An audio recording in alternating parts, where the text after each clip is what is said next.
Hi, Rachel Geese. I hope I pronounced your name correctly. I just read your article about Justin Trudeau calling himself a feminist and how it's easy for him to say. Well, I just wanted to say that there are a bunch of things in here that make you sound very confused. The 1,000 women surveyed for Chatelaine's This Is 40-ish offers plenty of funny, sobering, and surprising insights about their lives. One result, however, stood out for me. 68% of respondents did not call themselves feminists. I wonder why. And I suspect that most, if not all, of these women believe that a person shouldn't be discriminated against because of their sex or gender. Their reluctance more likely indicates a misperception of what feminism encompasses. Already, only 30 seconds in, and you've already done a no true Scotsman fallacy. Look, people are not confused about what feminism encompasses. Feminism encompasses many things. There are many different kinds of feminists, and you are not the arbiter to decide which one is real and which one is not. Also, I would argue that your brand of feminism is probably particularly toxic and may be one of the reasons why many women do not want to identify as feminists. Bear in mind that your definition of feminism is that people shouldn't be discriminated against because of their sex or gender. Keep that in mind because it's going to come up later. Allow me to continue. As my colleague Katie Underwood pointed out, the very stretchiness of its meaning is at once feminism's greatest strength and its central tension. Everyone has their own definition or stereotype, from freedom fighter to man-hater, which has led many women to avoid the label altogether. I would argue that the only people that have their very own definition of what a feminist is are all committing the no true Scotsman fallacy, because feminism encompasses a whole bunch of ideologies, it has a whole bunch of definitions, and it has a whole bunch of different stereotypes too, including man-haters and freedom fighters and people who are both man-haters and freedom fighters. It would be like asking a Protestant what the definition of Christianity is, and he said, it's being Protestant.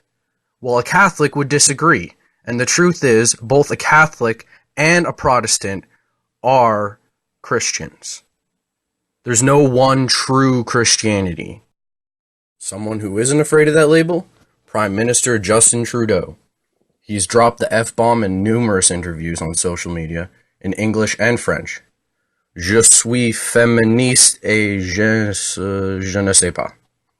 And in response to Chatelaine's survey, he tweeted, "What does being a proud feminist mean to me? Working hard to build equality of opportunity for men and women." And I'm sorry, but that sounds fucking great. Equality of opportunity, not equality of outcome. Trudeau's feminism has become central to his brand, and that, along with his gender parity cabinet and his pro-choice stance, has helped make him a global progressive sensation. Vogue calls him flawless, Cosmopolitan praised his commitment to women's issues, and Elle says he's the real deal. He even won over Miss, which admitted, "We heart Canada's feminist prime minister." Related, does feminism have a branding problem? No, but it does have a true Scotsman problem. I believe men have a role to play in the fight for women and girls' rights. But wait a second, I thought feminism was about equality for men, women, girls, and boys. Why are you only saying women and girls?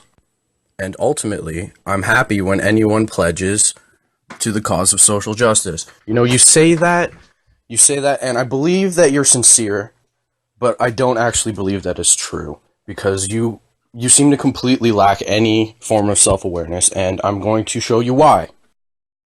But I confess, there is a little part of me that is reflexively skeptical about male feminists. Now, why is that? Why do you automatically need male feminists to justify themselves to you? I don't know. Is it because you treat men differently than you treat women? No? You're all about equality? So then why wouldn't a female feminist have to justify herself? I don't know, let's see. Maybe I had too many exhausting encounters in university women's studies classes with bell hooks quoting guys. You took women's studies, eh? Well, I can see why you're so confused now. in Sisterhood is Powerful t-shirts, seeking female attention and validation. Okay. First of all, you say you're automatically skeptical of male feminists. So, I'm not surprised that they're looking for validation if you are automatically fucking skeptical of them. What do you want from them? What? Is anything fucking good enough? What a friend called the good guy cookie.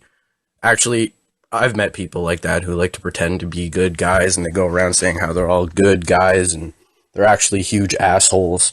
Those kinds of people do exist. Or could it be that I've known high-profile men with feminist credentials who turned out to have been abusive and predatory in their private lives? Do you mean sexually or do you just mean in general? Because I could pull out maybe, 100 feminists that are aggressive, man-hating bigots. And yes, those feminists I'm talking about, they're female. Note how you acknowledge the existence of male feminists which are toxic, but when women don't want to identify themselves as feminists, you say that they must have some sort of misconception of what feminism is.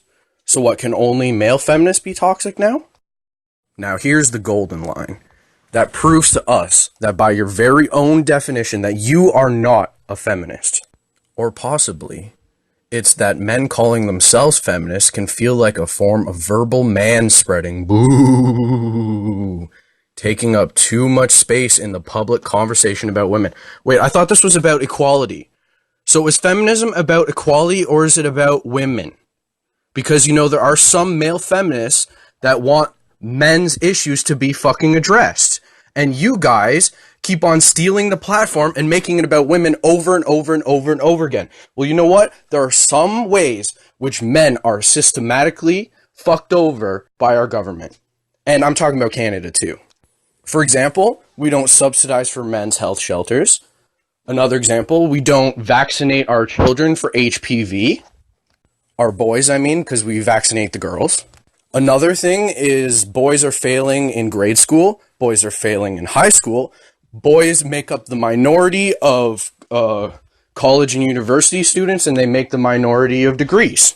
Yet there are systems put in place to help women go into male-dominated fields, and there are no systems put in place to help men go into female-dominated fields. Maybe the reason that people don't want to identify as feminist anymore is because they're realizing that you're only looking at half the fucking picture. And what the fuck do you mean by verbal manspreading? That is ridiculous. Absolutely ridiculous. Does my opinion take up space on the train? Also, there's no difference between a male's opinion and a female's opinion. In case you didn't know, not all men agree with each other, and not all women agree with each other, and sometimes a man and a woman might agree with each other. Why do you always have to make it about gender? Why does it always have to be about gender? In case you haven't noticed, Rachel, the vast, vast majority of feminists are women. So when you say that men who identify as feminists can feel like verbal manspreading, you're implying that the tiny fraction of male representation in gender politics is still too much. Men often don't get the opportunity to talk about gendered issues at all. And when they do, it's like walking on bloody eggshells. You have to police your own language or else people will disregard what you've said. Even disagreeing with myths that have been debunked countless times is synonymous with being a sexist bigot. And somehow, even a small amount of men having to tiptoe around this subject feels like manspreading to you. Why are you so threatened by men getting to have a tiny fraction of this conversation? Are you just threatened by men? Are you even threatened by their thoughts and feelings? Manspreading is a microaggression, So what about men being allowed to express their feelings about this is so undesirable? Do you think that men will end up silencing women somehow? I'd really like to know how this adds up in people's minds. You do realize that implying that this minority, male feminists that is, are committing some sort of aggression just for having an opinion is verbally manspreading itself. It's almost funny and almost ironic that the very same paragraph that coined the term verbal manspreading is guilty of verbally manspreading. So goddamn, feminists, let the men have some space on the verbal train. You're verbally sitting with your verbal legs spread so verbally apart that it's starting to smell like stanky verbal fish in here. Sorry, I got a little off topic there, but the idiocy of that last sentence was just fucking golden. I'll get back on track now. As The Onion put it, man finally put in charge of struggling feminist movement. Oh, The Onion, that's a very credible source. And you know, I didn't realize that they dubbed a king of feminism. I guess finally now we have one person who can talk for all men. Maybe we can have some feminists talk for all women too. It is, after all, a perfect illustration of male privilege that a powerful man like Trudeau is adored for being a feminist, while many women legitimately fear that they will be seen as strident, unpleasant, or difficult if they dare call themselves one. Is that why you think that women don't want to identify as feminists, because they're scared of being judged? That's actually quite understandable, seeing how the majority of feminists are quite sexist themselves. And I don't know about you, but I haven't met anybody who's praised Trudeau's feminism. In fact, I'd say he gets a lot of flack for it, like this very article that I'm reviewing right now. Not to mention that there are very strident, unpleasant, and difficult male feminists like Steve Shives. And there are a lot of women who are adored for their feminism, even by MRAs like me and gamer alligators. Like Christina Hoff-Sommers, for example. She's very well adored by both subcultures. Writing about male feminists in The Cut last year, Kat Stoffel made a crucial point that feminism is a practice, not a status. In other words, it's not the label that counts, but the effort. The sustained, often frustrating, often unglamorous, and unpraised work of changing policies and laws and attitudes. I'm sorry, but if you liberate somebody, I can't possibly understand why they would be ungrateful about that. Unless if you're using myths and cherry-picked statistics that only tell a tiny fraction of the story to weave some sort of narrative that women are some sort of oppressed class, and then change policies and put laws in place to fit that narrative, people are going to get pissed because it's not an accurate description of reality. You're changing the law to fit an imaginary reality. No shit, that's going to piss people off, and no shit, it's going to disadvantage men. And it's with respect to that work, that practice, where male feminists can fall short. So, pretty much, men make bad feminists because they don't want to fuck the system as much as female feminists do? That's fucking insane. That's overgeneralizing way, way too much. And once again, male feminists have to justify themselves more for some reason. Justify themselves to who? To you? Who the fuck dubbed you the queen of feminism? It must be you. Because who are you to say that male feminists who aren't interested in changing policies, laws, and attitudes aren't true feminists? By calling himself a feminist, Trudeau has invited 18 million Canadian women and girls to hold him accountable to his practice. What about the men and boys? Aren't they going to hold him accountable? Or are all those women and girls just verbally manspreading so much that their opinions don't matter anymore? Making sure that feminism is just not something he says, but something he does. Well, would you consider it feminist of him to have barred all single men from immigrating into the country? Yeah, that's right. Here in Canada, we're one of the most progressive countries in the world, or at least that's what people say. If you're a single man, don't fucking come here. We don't like you. We don't take too kindly to your fucking types around here. Get the fuck out. Even though everybody damn well knows that there are plenty of jihadi women in ISIS. Everybody fucking knows that. It's not a secret. Their ideology is so gender segregated that they actually need women. They need women to look after all the sex slaves and stuff like that. Sure, they can rape them, but, that doesn't go against Allah's will. Walking down the street with them, on the other hand, oh, no, no, no, no, no, no, no. And he was extremely feminist when he went on record saying that Gamergate was an issue, a gendered issue. Something that's about journalistic ethics. And then the very same journals that were being criticized come out and say that the people who are criticizing them are misogynist. And he believed them, just on the grounds that they are feminists and the whole listen and believe scenario. Is that not fucking feminist enough for you? Does he need to justify himself some more?